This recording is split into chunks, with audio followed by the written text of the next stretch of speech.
প্রিয় দর্শক, আপনারা যে যেখান থেকে দেশ রূপান্তরে লাইভে যুক্ত আছেন আপনাদেরকে সকলকে স্বাগত জানাচ্ছি। আমরা আপনাদের সাথে সরাসরি যুক্ত আছি রাজধানী নির্বাচন ভবনের আগারগাঁয়ের যে নির্বাচন ভবনটি রয়েছে সেই আগারগাঁও থেকে। আপনাদের একটি বিষয় জানাতে চাই, সেই বিষয়টি হচ্ছে আসছে যে ত্রয়োদশ জাতীয় সংসদ নির্বাচন রয়েছে সেই নির্বাচনকে সামনে রেখে যে সারা দেশ থেকে যে প্রার্থীরা রয়েছে সে প্রার্থীদের মনোনয়নপত্র দাখিল করেছিল, সেখান থেকে যাচাই বাছাই এসেছে যে রিটার্নিং কর্মকর্তা ছিল নির্বাচন কমিশনের, সেই রিটার্নিং কর্মকর্তারা তাদের মনোনয়নপত্রগুলো বাতিল করেছিল। সেখান থেকে প্রায় 723টি মনোনয়নপত্র বাতিল করেছিল সারা দেশ থেকে। সেই 723টি মনোনয়নপত্র বাতিল থেকে তাদের এই রিটার্নিং কর্মকর্তা এবং রিটার্নিং অফিসার এবং নির্বাচনী কর্মকর্তার এই রায়ের বিরুদ্ধে নির্বাচন কমিশনে আপিল করেন। সেখান থেকে 645 জনের মতন মনোনয়ন প্রার্থীরা তাদের আপিলটি করেন হচ্ছে গত 5 জানুয়ারি থেকে 9 জানুয়ারি পর্যন্ত।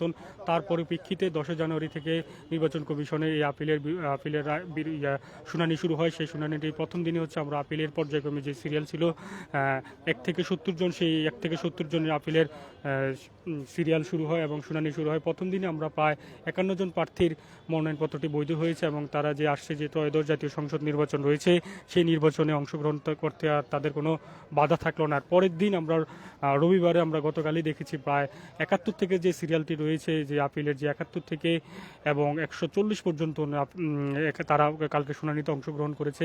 শুনানিতে প্রায় প্রতিদিনই প্রায় 70 জন করে মনোনয়ন প্রার্থীরা যারা রয়েছে তারা যা আপিল করেছে তারা 70 জনের মতন শুনানিতে অংশগ্রহণ করে। সেই শুনানিটি শুরু হয় মূলত হচ্ছে সকাল 10টা থেকে এবং শুনানিটি চলে বিকাল 5টা পর্যন্ত। শুনানিটি পরিচালনা করেন নির্বাচন কমিশনার সহ প্রধান যে নির্বাচন কমিশনার রয়েছে তার সঙ্গে নির্বাচনের সংশ্লিষ্ট যে কর্মকর্তা রয়েছে তারা এই শুনানিতে কার্যক্রমে অংশগ্রহণ করেন। শুনানিটি মূলত হচ্ছে নির্বাচন কমিশনের ভবনে যে অডিটোরিয়াম রয়েছে সেই অডিটোরিয়ামে শুরু হয়। এছাড়া আর একটি বিষয় আপনাদেরকে বলতে চাই, গতকালকে আমরা দেখতে পেয়েছি প্রায় 57টি মনোনয়নপত্র বৈধ হয়েছে। বা গত 2 দিনে আমরা বেশ কিছু লক্ষ্য করেছি যে যাদের শুনানি হয়েছে তাদের বেশিরভাগ ক্ষেত্রে হচ্ছে মনোনয়নপত্রটি বৈধতা পেয়েছে। কিছু মনোনয়নপত্র আবার বাতিলও হয়েছে, আবার কয়েকটি মনোনয়নপত্রকে অপেক্ষমান রাখা হয়েছে, তাদেরকে পরবর্তী সময় নির্ধারণ করে দেওয়া হয়েছে নির্বাচন কমিশনার থেকে। এছাড়া আরেকটি বিষয় যদি আপনাদেরকে বলতে চাই, সেই বিষয়টি হচ্ছে শুনানিটি চলবে হচ্ছে গত 18 জানুয়ারি পর্যন্ত শুনানিটি চলমান থাকবে। এভাবে করে পর্যায়ক্রমে 145 জনের যে শুনানির জন্য আপিল করেছিল, 645 জনের সেই আপিল শুনানি শেষ হবে হচ্ছে 18 জানুয়ারির দিকে। তবে এখান থেকেও যদি যে কোনো প্রার্থী যদি মনে করে যে তার যে শুনানির পরও যদি তার মনোনয়নপত্রটি বৈধতা না পায়, তাহলে সেই ক্ষেত্রে প্রার্থীকে হচ্ছে সরাসরি আদালতের দ্বারস্থ হতে পারবে এবং আদালতের রায় নিয়ে তাকে পরবর্তীতে আদালতে তার পক্ষে যদি রায় দেয় তাহলে সে পরবর্তীতে সে নির্বাচনে অংশগ্রহণ করতে আর কোনো বাধা থাকবে না। এছাড়া আরেকটি বিষয় বলে রাখতে চাই, সেই বিষয়টি হচ্ছে প্রার্থিতার পর তার শেষ তারিখ হচ্ছে আমরা জানি হচ্ছে 20 জানুয়ারি এবং রিটার্নিং কর্মকর্তারা হচ্ছে প্রার্থীর চূড়ান্ত তালিকা প্রকাশ করবে হচ্ছে 21 জানুয়ারি এবং 21 জানুয়ারি হচ্ছে প্রার্থীদের প্রতীক বরাদ্দ নির্ধারণ করবেন এবং 22 জানুয়ারি থেকে নির্বাচনের প্রচারণ কার্যক্রম শুরু হবে বলে আমরা আগে থেকে জানতে পারছি, যা নির্বাচন কমিশনার জানিয়েছেন। এবং প্রচার কার্যক্রম শুরু হবে 22 জানুয়ারি থেকে এবং তার শেষ হবে হচ্ছে 10 ফেব্রুয়ারির দিকে গিয়ে শেষ হবে। এরপর 12 ফেব্রুয়ারিতে মূলত হচ্ছে আসছে যে ত্রয়োদশ জাতীয় সংসদ নির্বাচন রয়েছে সেই নির্বাচনের ভোট গ্রহণ হবে।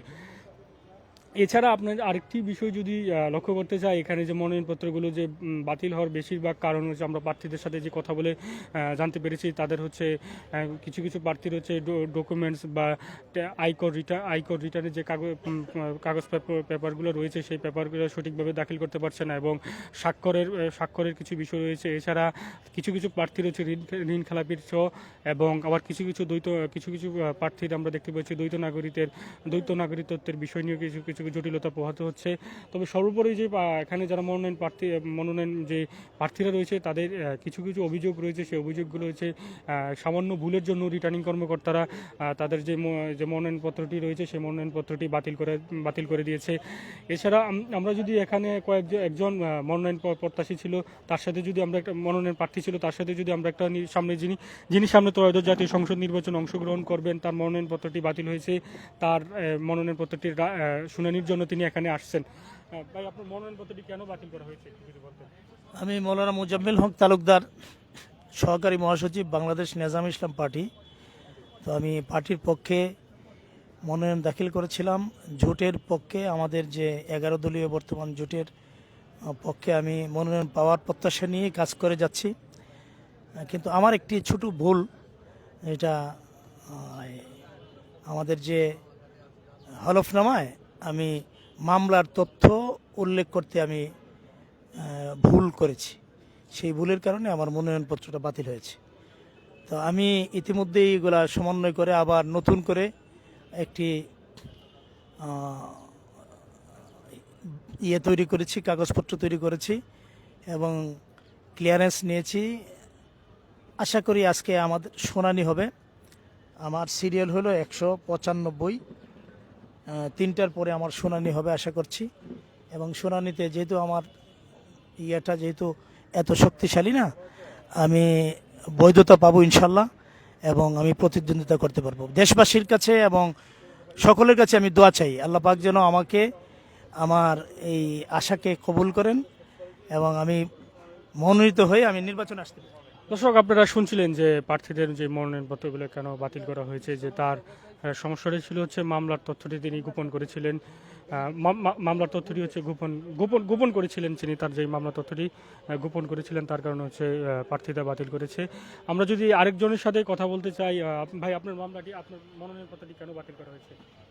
আমি ময়মনসিংহ 7 ত্রিশাল আসন থেকে অধ্যক্ষ মাওলানা নজরুল ইসলাম খেলাফত মজলিসের মনোনীত প্রার্থী। আমি মনোনয়নপত্র দাখিল করি 29/12/2025 তারিখে 25 ইংশনে। তারপর বাছাই হয় 3 তারিখ 3/1/2026 ইং। কিন্তু আমার ভুলক্রমে ওই 300 টাকার নন জুডিশিয়াল স্ট্যাম্পে অঙ্গীকারনামা ভুলক্রমে বাদ পড়েছিল। তো উপজেলা নির্বাহী অফিসার এবং রিটার্নিং অফিসার বলেছিল যে বাছাই যখন হয় তখন আপনি এটা উপস্থাপন করবেন, আপনার কোনো সমস্যা হবে না। কিন্তু ওটা আমি দেই, কিন্তু ওটা গ্রহণ করে নাই। দর্শক, আপনারা শুনছিলেন যে বিভিন্ন অসঙ্গতির কারণে হচ্ছে মূলত হচ্ছে মনোনয়নপত্রগুলো হচ্ছে বাতিল করা হয়েছে। তারই পরিপ্রেক্ষিতে যেই রায় দিয়েছিল নির্বাচন যে রিটার্নিং কর্মকর্তা, তার রায়ের বিরুদ্ধে মূলত এখানে আপিলের শুনানি চলছে। তবে আমরা গত দুই দিনে আমরা দেখতে পেয়েছি যে আপিলের বেশিরভাগ যে আপিলগুলো হয়েছে সেই বেশিরভাগ ক্ষেত্রে মনোনয়ন প্রার্থীরা তারা তাদের মনোনয়নগুলো বৈধতা পেয়েছে। আমরা যদি দেখতেই পাচ্ছি, কারণ হচ্ছে গত প্রথম দিন হচ্ছে 70 জনের মধ্যে প্রায় 51 জন মনোনয়ন প্রত্যাশী তারা বৈধতা পেয়েছে এবং দ্বিতীয় দিন 70 জনের মধ্যে প্রায় 57 জন মনোনয়নপত্র তাদের বৈধতা পেয়েছে। তো বড় অংশই হচ্ছে তার প্রার্থী যে রয়েছে মনোনয়ন প্রার্থীরা তারা বৈধতা পাচ্ছে, তারা নির্বাচনে অংশগ্রহণ করতে আর বাধা থাকছে না। তবে এই ছিল আমার কাছে সর্বশেষ নির্বাচন ভবন থেকে সর্বশেষ তথ্য। পরবর্তী তথ্যের জন্য আপনারা দেশ রূপান্তরের সঙ্গে থাকুন।